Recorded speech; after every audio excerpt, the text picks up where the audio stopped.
Welcome to the Forward Podcast. I'm your host, Thomas Shepard, and we're here tonight on a very special episode about moms this evening. And who better to have on our podcast than a mom, Kari Shepard, of 16 years, 16 Mother's Days. Yeah. Isn't that wild? That is wild. It's gone so fast. You feel like it has? Yeah. Oh, yeah. Definitely. I think there's sometimes I'm like, wow, time is flying. And then other times I'm like, wow, the twins are only 10, 11, 10 years old. Yeah. Like, that feels like a long time ago we had the twins. It does. Yeah. Like a long, long time ago. And there's other times I'm like, Tommy is flying. I can't believe he's going to be a senior next year. Yeah. It's so crazy. The days are long, but the years are short. That's what they say. Who says that? A lot of people say that. I've heard it a lot of times. The days are long, but the years are short. That's actually well said. I actually do think that's true. Yeah. Although our days are not long anymore. It's very rare. I feel like a day is long. No, I feel like they fly by. Yeah. I looked at the time tonight little, and I'm like, holy cow, it's already 5 o'clock. It just, yeah. You know what I mean? It flew by. Of course, I slept half the day away.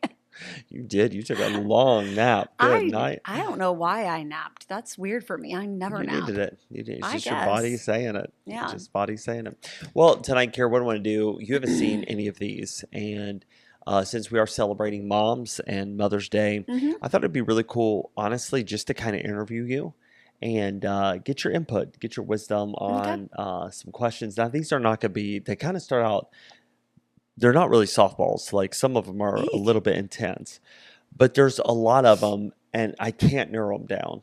So I'll go fast. I really don't want to, but if you get stuck on 2 or 3 minutes per question, we're going to be here all night and I don't want to be here all night. So I would never do that. I would literally never do that. I don't think you would either, I'm but just kidding. You'll hear some of them and people do love your wisdom. You've got a lot of great wisdom. I feel like we're raising teenagers, we're raising young kids. We had 5 kids, 5 years old and younger. And so you've done a lot of stages. We have not raised adult kids. But then again, we have raised adult kids. And I will say this, I know you're looking at me like weird.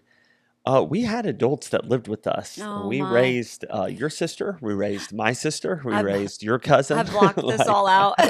We've had a lot of people that have lived with us. We did have live-ins. That were adults and needed help at different stages of life. And we just felt like at that time, God had called us to do that, to be a blessing and a help. So we have actually had some experience in raising adults as well. That's true. But we're coming up on 20 years of marriage. And I feel like every time I ask you questions or we're in counseling and or we're doing these marriage conferences and I hear you answer questions, and I mean this, I'm not saying this just for the podcast, you always amaze me. Like, thanks, always you answer stuff. I'm like, oh, that's a really cool perspective. Who knew? Like, Who knew? I start writing things down like, oh man, I'm going to use that next time. But you always do. You've always got great things to say. And so I just feel like I'm not even going to give input. If you want me to, I can. But I feel like this needs to come from a woman's perspective. Oh, and I love it. I'll do my best. Let's get into it. You ready? Are there really 17? Yeah, sure. I'm going to have to fly. Okay. How did you see 17? You had it written down. I have like 20, 17. 5, and then I've gotten rid of a lot. And then some of these we don't have to hit, but if we have time, I'd really like to. So I'll try to narrow my thoughts. We'll see how you do on the first one. I'm going to time it and go. Okay, here we go. What are some ways a mother shapes the spiritual atmosphere of a home without even realizing it? And go. I mean, definitely. Too late. No, go for it. Without even realizing it. Who she is, how she is, her example, how she lives, how she responds. I think kids... I've said, it's not my original quote, but more is caught than taught. More is caught than taught. That's what I live by. Like everything I do, everything I say. Now, I wish I could go back. I wish I knew that. I wish I understood how much of a sponge their brain is from 0 to 7. I didn't know. I just didn't know. I didn't know. Where were you TikTok reels when my kids were 7. No, I've started doing a lot of brain research and reading books on Yeah. the plasticity of the brain, and I just didn't know. I didn't know that how teachable they were at such a young age. I kept waiting for like they can't talk, they can't communicate, they don't understand, and man, they understood so much. Yeah. It's So really yeah, good. just your example. That's awesome. Why do you think culture has slowly devalued motherhood while scripture elevates it so highly? Because it's the foundation of everything. Mm. It's the foundation of everything. Like God created the whole world and everything was good except for man. No offense. Okay, okay. Woman came along, ate the fruit, and ruined it. So Yeah. back at you, woman. Well, yes and no, but No, I'm not debating. yeah, even so, like we were a solution to a problem. We were the solution to loneliness. We were the Yeah. solution to companionship. We were the solution to a man's mission. Like women came along, and we were the solution to population. I mean, there would be no reproduction if it weren't for us and God's plan. So, in the beginning, before sin, Yeah. I mean, Satan's been after women specifically since the beginning because we were the solution to any little issue that God had in creation. It was us, which is awesome. For But sure. Satan used that against us. And so we are the foundation for sure of how God wanted to interact with the world and how he wanted us to rule it. But Satan's always gotten in the way of that. And it's been an ongoing thing since Eve ate the fruit. So I think if we look at it that way from a biblical perspective of God had such a specific and important job for us, and culture has consistently been trying to devalue that because if he takes us down, he takes the man down too, Yeah. right? Really We're good. one, and it's a beautiful thing, but Yeah, it's Satan so keeps good, Karen. attacking. Wow, great job. Thank Okay, you. hey, but how about this? And this is, I think this is super applicable for people. What are some lies that moms hear today? Do I sound muffled? I feel Yeah, like I'm not sure. like Let it was just too low. I'll tune me up here in just a second. What are some lies moms hear today that sound empowering but are actually destructive? We can do it all.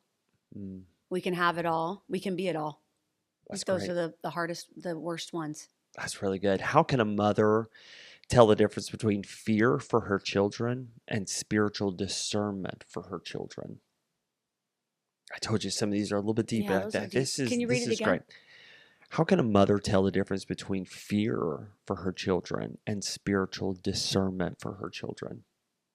I think as a mother, if you feel if you're feeling fear all the time, like actual fear where it's affecting your behavior, Mm, I don't think that's healthy. mm, Like we live in this world, your kids are going to make mistakes. That's a problem I've had since I was a kid about Christian motherhood is seeing mothers that expected us when we were kids. And I'm not specifically talking about my mother, just in general. Mothers, I remember hearing moms talk after church and my mom and her friends and family mm. members and all that. Like they were just so terrified we would mess up. And now as a mom, I'm like, that's so sad that they lived Mm, that way. Of course they're going to mess up. Of right. course we were going to mess up. We're kids. Like We're in what kids. way? We're Like mess sinners. up. Kind of explain A that for lot, us. a lot around purity culture. They were terrified we Oh would yeah. kiss a boy or, um, Did you? be promiscuous. You would know. Ah, honey, not on the That's podcast. that's a question for you. um, they were so fearful of, the purity culture was very, very fear based. Mm, Teen pregnancy was like the worst that could ever happen. And not that those things aren't, not that that fear isn't valid in some ways, but it was very fear based well, that that's we would, good. that we would have attraction, to the same gender. That was like, they'd rather walk into traffic than have that happen. Yeah. Yeah, a lot of that was fear based. The purity culture, primarily, I think as a girl, that's what Mm, I understood as a kid that made mothers in our circles the most fear. But I think if you're feeling that all the time, I don't think that's healthy. that's Like good. you have to understand your kids are sinners just like you. Yeah. Like we're all sinners. And I want my kids to know that it's not okay to say like, oh, I'm a sinner, so I'm going to mess up. But it's also not okay to live in fear like if I mess up, there's no grace for me. There's no coming back. I'll ruin my life forever. And that's very much what we heard preached at youth rallies. Right. Like you can sin, but you're probably going to get in a car wreck and die the next day. It was very extreme. It was very, Yeah. I don't think We're that's scared. healthy. I don't think that's healthy. We were super scared. Yeah. Wow, it's really great. I love that, Kara. See, I told you you do so well. I'm just sitting here learning, and I got to look at the next question. Okay, so I'm going to change this up. How? Let's see. What are some things that your mom taught you spiritually? But let me put it this way. But you did not appreciate until you got to adulthood. My mom was the most submissive wife. Was she? At the same time, she was very independent and she took care of herself. I really appreciate that balance now that I'm a mother and a wife. I appreciate how she let my dad be the leader, but he didn't push her around. And I don't mean to make my dad sound like too aggressive. Because he's not. Yeah. My dad's the sweetest. He is. But as a younger man, my dad was a very strong man. Like he was a man's man. He was not to be like my mom. I would even say when we were smaller, she was even obedient. And again, I don't mean to make that sound like childish, but she let my dad call the shots in the home 100%. At the same time, he could only go so far until she was like, okay, this has to be a discussion. Right. Like she wasn't blindly and weirdly and cultishly obedient or submissive. It was in a godly way. Yeah. But I also watched her grow as a woman where she kind of found herself along the way too. And she learned how to channel that submission into like this godly following, but not, I mean, she's always had a voice. I think that's what I'm trying to say. Yeah. She was submissive, but she always had a voice. Yeah. And I loved that about her. I watched her make my dad a better man in a wonderful and beautiful and submissive way. So you don't think you really realized that at a young age or a teenage until you got to adulthood? You kind of learned that more for yourself? As a teenager, we kind of thought mom was scared of dad. Oh, wow. We're like, dad's so bossy and so mean. And like, and but we didn't see behind the scenes how she would get her. Yeah. And then growing up and you become married and you see like, they kind of let you see behind the curtain a little bit more. And I realized like she definitely like let him lead. But I mean, she had a lot of power and he like loved her enough to listen. Cool. He took her very seriously, but she never, I mean, she kind of put on this thing like, we thought mom was kind of a wilty little flower. And then the older we got, we were like, ooh, girlfriend's got teeth. Yeah. And I love that. I love that when we were little, she showed us such a beautiful picture of grace. And then as we got older, it was like, oh, she was very good with that balance. She was. She still is. Good. She still is. Yeah. That's great, Kara. Yeah. Why do you think Satan attacks mothers emotionally so heavy? Why do you think Satan attacks mothers emotionally so heavy? I think our superpower is managing everyone's emotions. I was thinking about this again recently. Like when people are moody. It's, and we will address that. That's coming. Been struggling a little bit. I've been letting that one go today. Yeah, whatever. Because I wanted a nice day.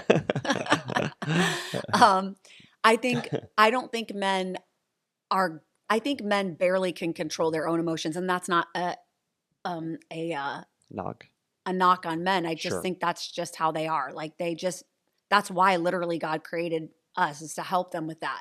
I think women are the specialized tool to deal with inward stuff, and it's our superpower. And if Satan can take that away from us, we become a burden to our children and husbands, whereas we should be the light. Like Proverbs does talk about a woman building her house, and it doesn't mention a man in those verses. It says a wise woman builds her house. Like this is our thing.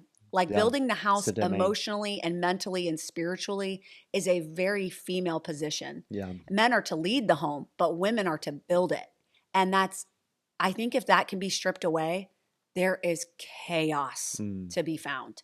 Chaos. That's one reason, like, there's a lot of times I want to have meltdowns and I'm like, no, I just won't. Yeah. Like, I will not.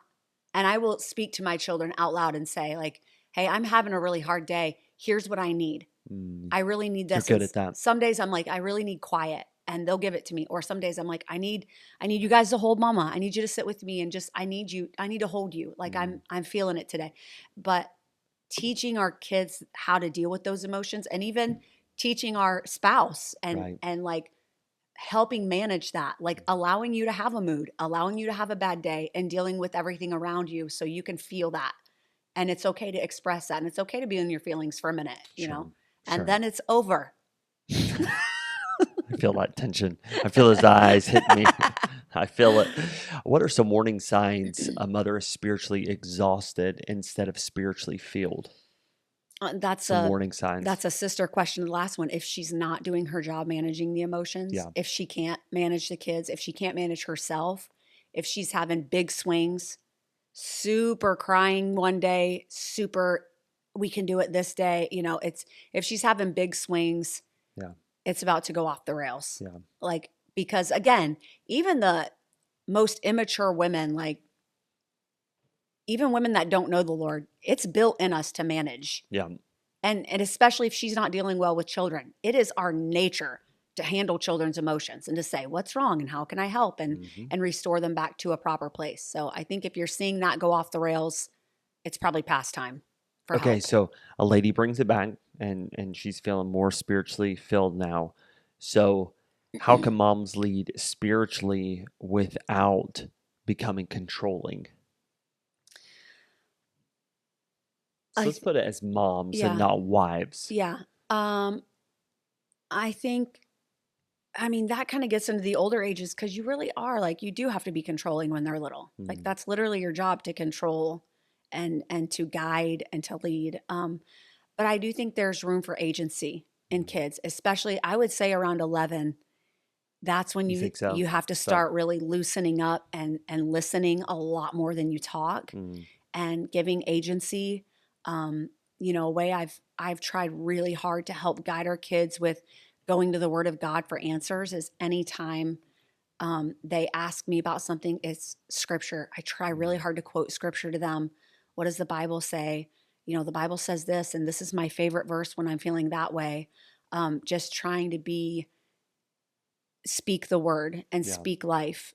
The Bible says, "Thy word is a lamp to my feet and a light to my path." That's what I want my kids to have. that's good. They're going to be in darkness, but I want them Yeah, to have a light. And so I try really hard to lead from a point of just bathing the home in scripture as much as I can. it's really good. What do you think a mother ought to do when she feels unseen, unappreciated, or even feels like she's beginning to fail? You really have to advocate for yourself in this area. Even the best men and husbands and kids, which I have, the Mm, absolute sweetest and best husband to know.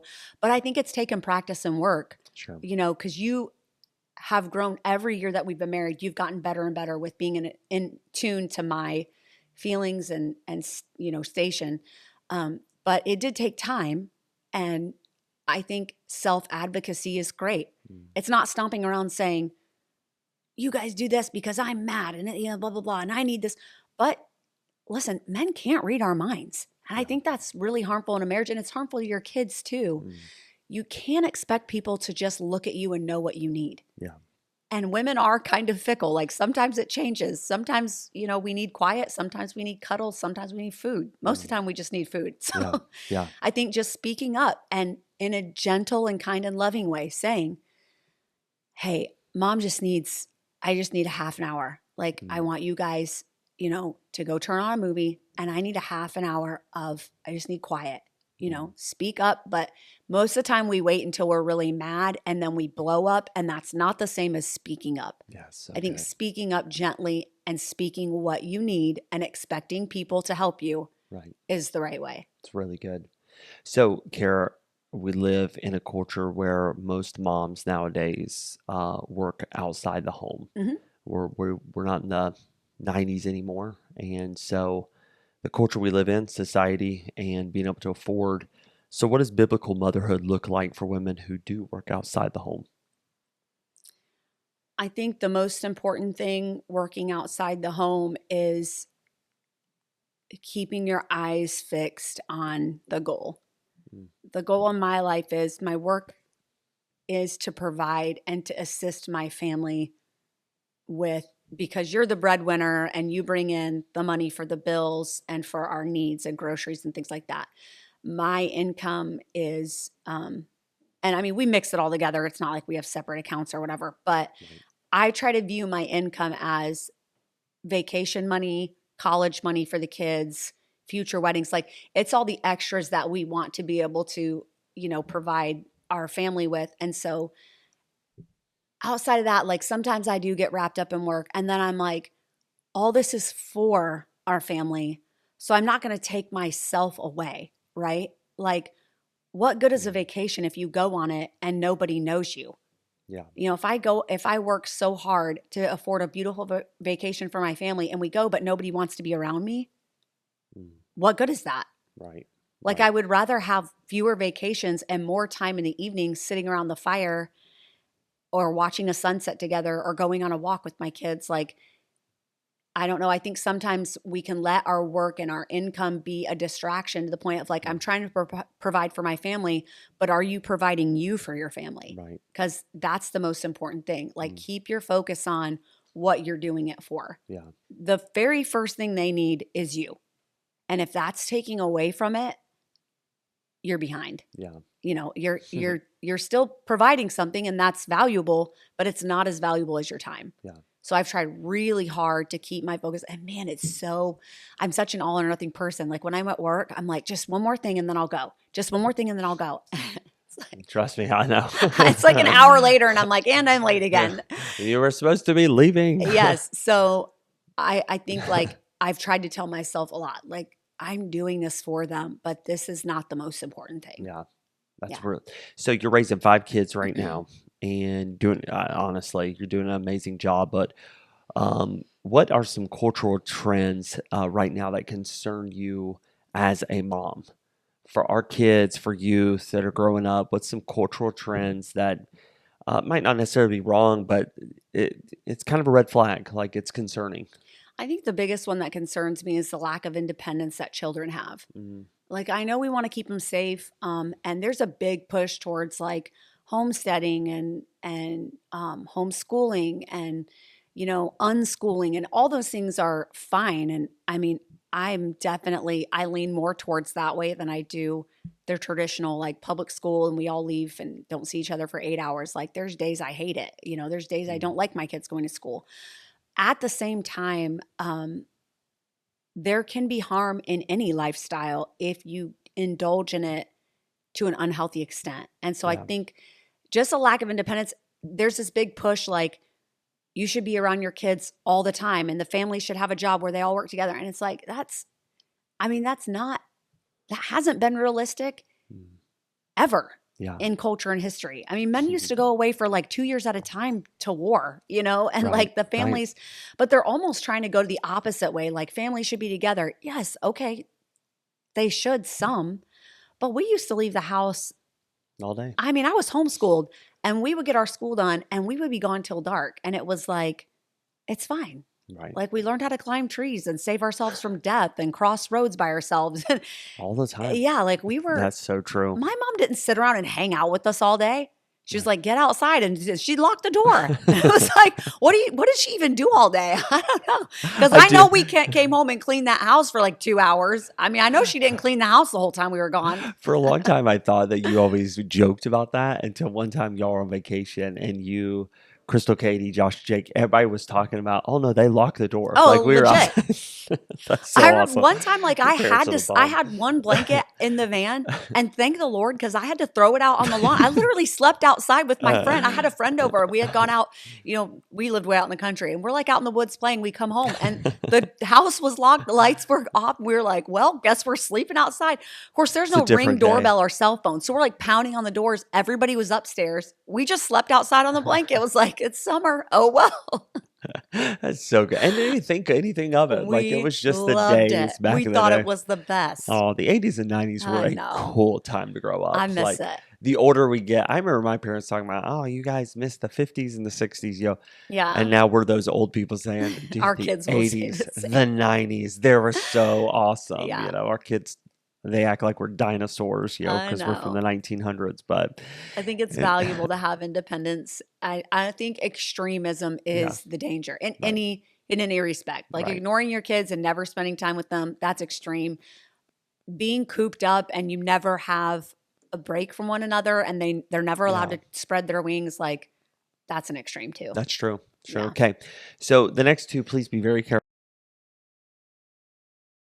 If you could go easy. Careful is my middle name. What role thrive emotionally in the home?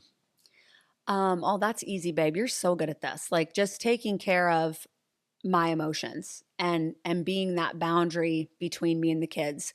Mothers will always fall on their sword for their children. Yeah, They will. I will kill it's true. myself taking care of my kids. Yeah, I'll kill myself mentally, emotionally, work life. Like mothers are built to die for their children. yeah, But men are called to die for their wives. right. Um, we do it naturally. For men, it's a little bit tougher because it feels unnatural. But the way you step in and handle the kids, like I'll be talking too much and trying to reason, and you step in and you're like, nope, we're not doing that. You're in trouble. You're grounded.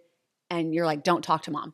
Like, don't talk to her the rest of the night because they're being, very disrespectful Mm, and I'm falling on my sword, like, well, why are you feeling that way? And what's yeah, troubling you? And you're like, I'll tell you what's troubling her. She's a brat. Like, and you step in and kind yeah, of you create that boundary where you protect me from myself. You mm, protect me from going overboard with, you're not going to fall on your sword. They need disciplined or they need some tough love. yeah, But I can't see that. right. I'm a woman. I'm a mom. Like I'm always going to err on the side of trying to make them a better person. And really what they need is a little tough love. Yeah. They need that discipline from the dad that steps in and says, no.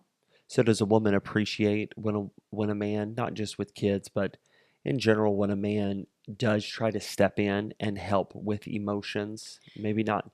Sometimes I feel like for men, it can be it's a complicated world of do we step in or do we not step in? Yeah. You know, what do you think there? Should men step in and try to be a help? Men don't understand things. Like Yeah. there's just things we just do not get. Yeah. And that can bring some complications in the home and or frustrations that neither party wants at Mm. all. So where is that line? Where can a husband help emotionally knowing how far to go and when not to?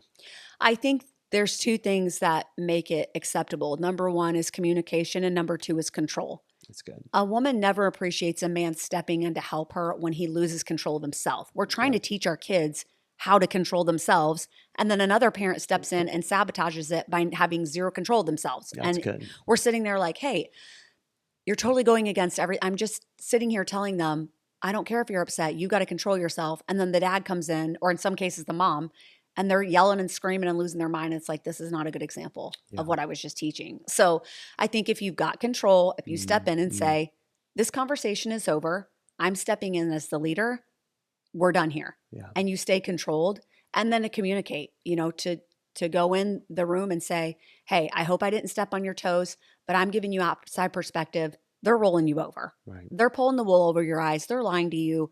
You know, there are some of our kids that have a lot more of your family's side personality and some that have mine. And we can see each other's, like there's sometimes I'm like, I'm telling you what, they're acting just like my side of the family and I can see it and you do the same. And Right. so we help one another. That's good. And so I think if a spouse steps in and you want to help either way, man or woman, I think Mm, keeping control of yourself and then communicating with the spouse, not just stepping in and blowing up what they're trying to do and then walking away and you leave everybody upset. Like right. communicate, pull them in and say, I didn't mean to override you, but here's what I'm seeing and I want to protect you. And do you want me to go talk to them?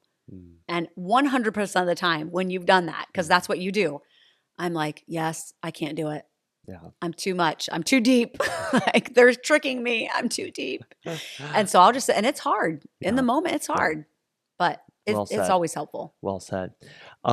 This one, you're a pastor's wife, and so just kind of maybe briefly walk us through what do you you're the pastor's wife of our church, so this might be a little bit more difficult, but in general, what are some things mothers need from church that oftentimes they're not getting in 2026?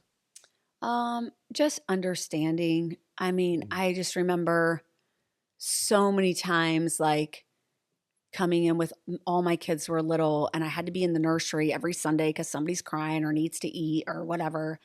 And, so I couldn't be always where I wanted to be, or our church was built on a hill. So I couldn't, and there was no elevator. So when the twins were small, I couldn't get the double stroller up to where the lobby was to see everyone and greet people unless I went outside and up a hill pushing a double stroller. And man, there were so many times people just popped over and helped me put the stroller up or grabbed a kid's hand because you're going up a hill through a parking lot, and they would help me get up there and get all set and, or take a baby or hold a baby. Just being courteous at church, just when you're there, take notice. There's so many times I'm talking to people and it's like a kid interrupts crying and I'm like, take your time, or hey, I'll help you out to the car, or, just, I think as church members, just helping each other. If you see a young mother and she's struggling, I saw our nursery director today step out of nursery and help a young mother with her teething baby. And they just walked up and down the hallway in front of nursery. I mean, there were other workers in there, but just being, just basic, decent courtesy, like just take notice. Like, it's really good. Hey, I can help you with your car. Can I pull your car up for you? Yeah. We'll get these 17 kids strapped in their car seats. I love it. Okay, let's end with this one. What's something, Kari Shepherd, that you hope your children remember you for when they are older and they have their own podcast and are talking about you? There's a lot I hope they don't remember me for. We got those, but just name one. What would you love to be known for by our children? I think you said it in your sermon today, faithfulness. I think faithfulness is expensive. Yeah. Yeah. Faithfulness spiritually. I hope they see me faithful to the Lord always. I hope they see me faithful to my husband always. Faithful, and not just in my body, but in my mind and in my heart. Yeah. I hope they never question if I'm flirty or interested in anyone else. I hope they never question that. Like, that's a big deal to me. I don't want them to ever hear me talking about another man in an improper way. I hope they see me faithful in my home, just faithful in little things, just taking care of them, faithfulness within these walls. I think that's the most important thing to me. It's really awesome. Yeah. Well, you live it. You've got great character. Thank you. You don't harbor bitterness. You forgive people. You love ministry. You love our family.